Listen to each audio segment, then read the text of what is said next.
दोस्तों, एक बार फिर से स्वागत है आप सभी का आपके अपने favourite English learning channel scholar English पर। मेरा नाम है दीपिका कुमावत और मैं इस चैनल पर वेरियस कॉम्पिटिटिव एग्जाम्स के लिए इंग्लिश सब्जेक्ट टीच करती हूँ। तो बेसिकली आज के इस वीडियो में हम डिस्कस करने जा रहे हैं वन वर्ड सब्स्टिट्यूशन। तो चलिए और ज़्यादा देर ना करते हुए बढ़ते हैं हमारे वीडियो की ओर और जानते हैं कि आज का हमारा सबसे पहला वर्ड कौन सा है। तो हमारा सबसे पहला वर्ड है ओफियोफोबिया। ओफियोफोबिया का मतलब होता है फियर ऑफ स्नेक्स, यानी कि सर्प भीति। यानी कि जिन लोगों को सांपों से बहुत ज़्यादा डर लगता है उन्हें कहा जाएगा, उस फोबिया को यानी कि उस डर को कहा जाएगा ओफियोफोबिया। देन इसी के साथ आगे बढ़ते हैं हमारे नेक्स्ट वर्ड की ओर और जानते हैं कि इसके बाद हमारा अगला वर्ड कौन सा है। तो इसके बाद हमारा अगला वर्ड है बेबी।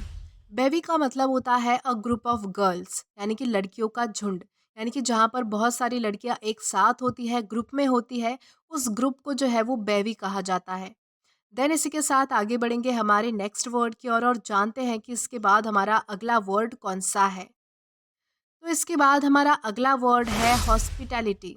हॉस्पिटैलिटी का मतलब होता है रिसीविंग गेस्ट वार्मली, यानी कि अतिथि सत्कार। यानी कि जब भी जो है वो मेहमानों की बहुत अच्छे से खातिरदारी की जाती है, उन्हें पूछा जाता है, उनका जो है वो अतिथि सत्कार यानी कि बहुत ही अच्छे से उनको ग्रीट किया जाता है, उसे कहा जाएगा हॉस्पिटैलिटी। देन इसी के साथ हम आगे बढ़ेंगे हमारे नेक्स्ट वर्ड की ओर और जानेंगे कि इसके बाद हमारा अगला वर्ड कौन सा है। तो इसके बाद हमारा अगला वर्ड है फैटलिस्ट। फैटलिस्ट का मतलब होता है one who believes that everything is pre destined, यानी कि भाग्यवादी। यानी कि ऐसा कोई व्यक्ति जिसको ये लगता है कि इस दुनिया में जो भी कुछ होता है या फिर हमारे साथ जो भी कुछ होता है वो पहले से प्री प्लान्ड है, यानी कि सब कुछ किस्मत पर निर्भर करता है, पहले से ही तय है। सब कुछ हमारी डेस्टिनी यानी कि हमारी किस्मत पर, हमारी भाग्य पर डिपेंड करता है। ऐसा जो इंसान मानता है, ऐसा जो व्यक्ति मानता है, उसे कहा जाएगा फैटलिस्ट।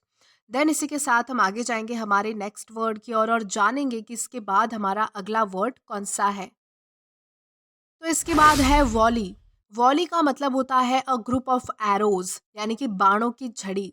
यानी कि जब बहुत सारे बाण यानी कि बहुत सारे जो एरोज है वो एक साथ होते हैं तब उसे कहा जाएगा वॉली। देन इसी के साथ हम आगे जाएंगे हमारे नेक्स्ट वर्ड की ओर और जानेंगे कि इसके बाद हमारा अगला वर्ड कौन सा है। तो इसके बाद हमारा अगला वर्ड है स्केप गोट। स्केप गोट का मतलब होता है a person who is blame for wrong doings of others, यानी कि बलि का बकरा। यानी कि ऐसा व्यक्ति जिसे जो है वो किसी और के कारनामों के लिए, किसी और की गलती के लिए जो है वो किसी और व्यक्ति को डांटा जाता है, यानी कि उस व्यक्ति को डांटा जाता है। यानी कि गलती किसी और की होती है लेकिन डांट कोई और खाता है। जो हमेशा इन सारी चीज़ों में फंसता रहता है उसे कहा जाएगा स्केप गोट। देन इसी के साथ हम आगे जाएंगे हमारे नेक्स्ट वर्ड की ओर और जानते हैं कि इसके बाद हमारा अगला वर्ड कौन सा है। तो देन इसके बाद हमारा अगला वर्ड है प्यूट्रीफाई। प्यूट्रीफाई का मतलब होता है decay of organic matter producing a fetid smell, यानी कि सड़ना।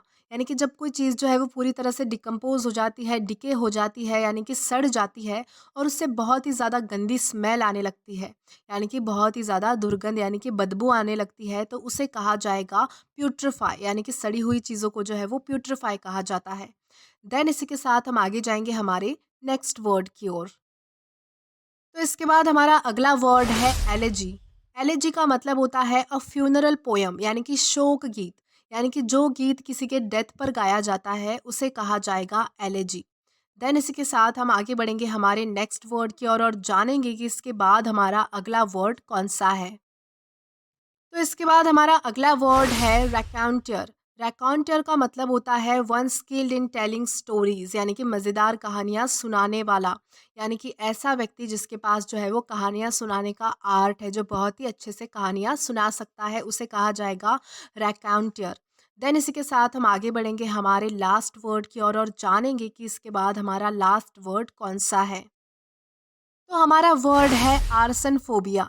आर्सन फोबिया का मतलब होता है फियर ऑफ फायर, यानी कि आग का डर। यानी कि जिन लोगों को जो है वो बहुत ही ज़्यादा आग से डर लगता है, अग्नि से डर लगता है, उसे कहा जाएगा आर्सन फोबिया। तो दोस्तों आज के लिए बस इतना ही। आई होप आपको ये वीडियो ज़रूर पसंद आया हो, और अगर आपको ये वीडियो पसंद आया है तो do like this video, subscribe the channel and share as much as you can. और अगर आपने इससे पहले वाले वीडियोस नहीं देखे हैं तो यहाँ पर मैंने एक प्लेलिस्ट प्रोवाइड की है जहाँ पर आप क्लिक करके वो सभी पहले वाले वीडियोस भी एक्सप्लोर कर सकते हैं। Till then keep learning. Thank you.